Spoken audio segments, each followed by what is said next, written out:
Hey guys, ఇవాళ నేను boondi curry చేయబోతున్నానండి. దానికోసం ఒక హాఫ్ కప్ బూందీ తీసుకుందాం. సన్నగా తరుక్కున్న ఉల్లిపాయలండి, సన్నగా తరుక్కున్న టొమాటోస్ అండ్ సన్నగా తరుక్కున్న పచ్చిమిర్చి, కరివేపాకు, కొత్తిమీర అండి. సో సింపుల్ రెసిపీ అండి. ఒక 5 to 10 మినిట్స్లో అయిపోతుంది. వంటలు రాని వాళ్ళు కూడా చేసుకోవచ్చండి ఇంట్లో ఈజీగా. అండ్ స్టవ్ వెలిగించి బాండీ పెట్టుకొని అందులో ఆయిల్ వేయాలండి. ఆయిల్ కాస్తంత హీట్ ఎక్కిన తర్వాత మనం వచ్చేసి పోపు దినుసులు వేసుకుందామండి. పోపు దినుసులు కాస్త ఫ్రై అయిన తర్వాత మనం సన్నగా తరుక్కున్న ఉల్లిగడ్డలు ఉన్నాయి కదండి, సో అవి కూడా వేసుకుందాము. వేసుకున్న తర్వాత కాస్తంత ఫ్రై చేయనిద్దామండి. సో ఉల్లిగడ్డలో పచ్చిదనం ఉంటుంది కదా, సో ఆ పచ్చిదనం పోయేంత వరకు కాస్తంత ఫ్రై చేసుకుందాము.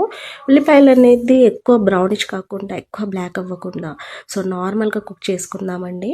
సో దాంట్లో ఉన్న కాస్త పచ్చిదనం వెళ్ళిపోయిన తర్వాత సో ఆయిల్ ఫ్రై అయిన తర్వాత మనం సన్నగా తరుక్కున్న పచ్చిమిర్చి ఉంది కదా అండి, సో పచ్చిమిరపకాయలు కూడా యాడ్ చేద్దాము. సో అది కొంచెం కుక్ అవ్వనిద్దాము. సో కాస్తంత ఫ్రై అయిన తర్వాత మనము కరివేపాకు ఉంది కదా అండి, సో కరివేపాకు వేసుకుందాము. కరివేపాకు కూడా కొంచెం కాస్త ఫ్రై అయిన తర్వాత అలా ఫ్రై చేయనిద్దాము. కరివేపాకు వేసిన తర్వాత అండి మనం సన్నగా తరుక్కున్న టొమాటోస్ కూడా యాడ్ చేద్దాం. టొమాటోస్ అనేది యాడ్ చేసాం కదా అండి, సో ఇది వచ్చేసి కాస్త ఆయిల్లో ఫ్రై చేద్దాము. టొమాటోస్ని కాస్త టొమాటోస్ అనేది కుక్ అవుతూ ఉంటాయి. సో ఈలోపు మనము వచ్చేసి సాల్ట్ యాడ్ చేసుకుందాము. సో టేస్ట్కి తగ్గట్టు సాల్ట్ అండి. నేనైతే సాల్ట్ కాస్త తక్కువ తింటాను, సో మీరు మీ టేస్ట్కి తగ్గట్టు సాల్ట్ యాడ్ చేసుకోండి. అండ్ హాఫ్ టేబుల్ స్పూన్ పసుపు యాడ్ చేసుకోండి. సో ఇవి రెండు వేసిన తర్వాత స్పూన్తో అలా టొమాటోస్ని కలిపేయండి. టొమాటోస్ని కొంచెం ఆయిల్లో ఫ్రై చేయనిద్దాము. అలా టొమాటోస్ అనేది కొంచెం కుక్ అవ్వాలి ఆయిల్లో. కుక్ అయిన తర్వాత ఒక 2 minutes అలా పెట్టేద్దామండి, మూత పెట్టేసి 2 minutes అలా. 2 minutes తర్వాత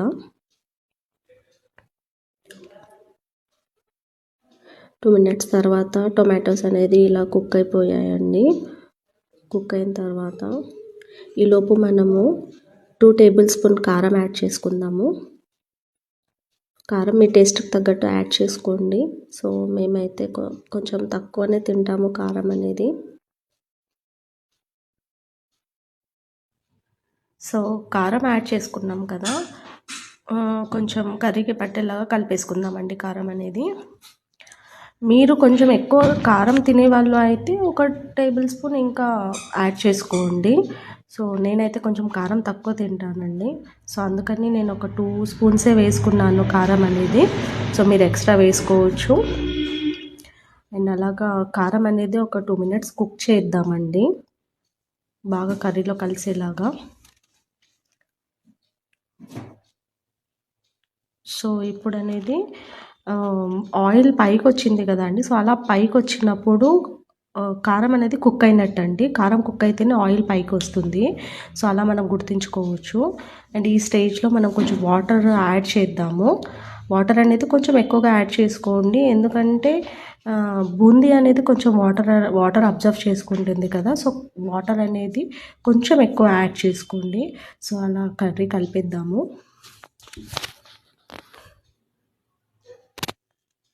అలా వాటర్ అంతా పట్టేలాగా కర్రీ కలిపేసుకొని ఈ స్టేజ్లో మనము గరం మసాలా యాడ్ చేసుకుందామండి. గరం మసాలా అండి ఆప్షనల్ అండి, సో మీకు కావాలంటే గరం మసాలా యాడ్ చేసుకోవచ్చు. నేనైతే కొంచెం టేస్ట్ వైజ్ యాడ్ చేశాను గరం మసాలా అనేది. అలా కర్రీ సో ఇలా కలిపేసుకున్న తర్వాత ఈ స్టేజ్లో మనము బూందీ అనేది యాడ్ చేసుకుందాము. సో బూందీ అనేది బాగా కర్రీలో కలిపేద్దామండి. సో ఇప్పుడు ఆ వాటర్ కనిపిస్తుంది కదా, కొంచెం వాటర్ కూడా బూందీ అనేది అబ్జర్వ్ చేసుకుంటుందండి. సో బాగా కలిపిన తర్వాత ధనియాల పొడి యాడ్ చేసుకుందామండి. ఒక 1/2 teaspoon ధనియాల పొడి.